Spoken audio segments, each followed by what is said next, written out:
आपने अभी बात की कि आपकी बात हुई नील की मम्मा से। हाँ। नील की मम्मी थोड़ी परेशान है अपने बेटे और बहू के ऐसे झगड़े नेशनल टेलीविजन पर देखकर। नहीं, नहीं, सबको पता है कि बच्चे हर एक कपल वो जाते हैं ये फेज़ हर एक कपल के बीच में आता है। ये बात नहीं हुई मेरी उनसे ज़्यादा बहुत पर्सनल चीज़ें हैं ये। हालाँकि नेशनल टेलीविज़न में आ गया है तो नथिंग रिमेन्स पर्सनल बट मेरी अपनी एक मर्यादा है, मैं नहीं एक चीज़ बोलना चाहती किसी को कुछ। बट मुझे तो सिर्फ़ यही बोलना था कि दोनों ठीक है आंटी, आप परेशान मत होना, both are so good, sweet. Health wise किसी को प्रॉब्लम नहीं है, सब अच्छे हैं दोनों। का भी यही कहना है कि वो फेक नहीं है, वो उसका नेचर ही ऐसा है। अभी ओके। किसी का नेचर ऐसा है तो आप शायद ये उन दोनों के लिए एक लर्निंग एक्सपीरियंस है।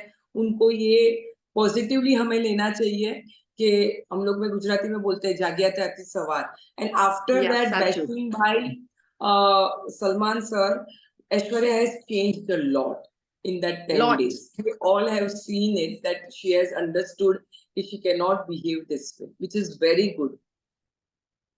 बट द थिंग इज कि ऐश्वर्या चेंज तो हुई है लेकिन गुम भी हो गई है। वो शायद अपने गुम बस है किसी के एक। प्यार के का सीरियल को ज़्यादा पर्सनली ले लिया है उसने। नहीं, नहीं, कर रही है। मुझे ऐश्वर्या पे थोड़ा मतलब ज़्यादा होप है कि she has this habit of bouncing back. तो ओके। शायद बहुत स्ट्रॉन्ग पर्सनैलिटी है, उसकी जो हिसाब से लाइफ की जर्नी रही है, वो बहुत अच्छे से मुझे लगता है कि she will able to do justice. Hmm. हाल ही में नील और अंकिता की भी लड़ाई हुई नॉमिनेशन के समय, फट्टू हाँ। खोखली।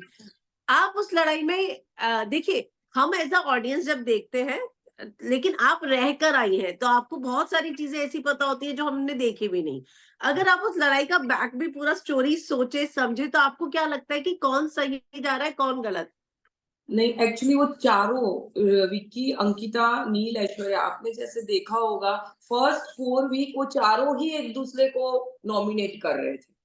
दोनों हम्म। मतलब उन दो चारों की गेम आपस में ही लग रही थी, कि वो लोग और कहीं पे कुछ फ़ोकस ही नहीं कर पा रहा है। तो जो मैंने नील को भी समझाया जब हम लोग दम के घर में आए, उस दिन रात को हम लोग गार्डन में बैठ के लॉन में बैठ के ये बातें कर रहे थे। बोला नील नील अभी बस हुआ, तू नए घर में आया है, लेट्स स्टार्ट फ्रेश। बंद कर ये सब अभी कब तक? बट अभी वो चारों का ही पैटर्न ही हो गया है शायद कि चारों एक-दूसरे पे ट्रस्ट नहीं कर सकते। मतलब नील, ऐश्वर्या, विक्की, अंकिता पे ट्रस्ट नहीं कर सकते। They all of them are feeling कि हम इन लोगों ने हमें हर्ट किया, हमें इन लोगों ने मुझे वो ऐसा ही पूरा सीज़न रहने वाला है, मुझे यही लगता है। पर उस लड़ाई में आपको क्या लगता है कि शुरुआत अंकिता ने की या नील ने? शायद तो अंकिता ने की, मे बी मैं इसमें बायस्ड हो सकती हूँ बिग बॉस के जैसे क्योंकि मेरा सॉफ्ट कॉर्नर टुवर्ड्स नील है, तो हो सकता है। बट वो कोई किसी से कम नहीं है, सब अपने आप में ही बराबर है, एक-दूसरे को बराबर करते हैं वो लोग।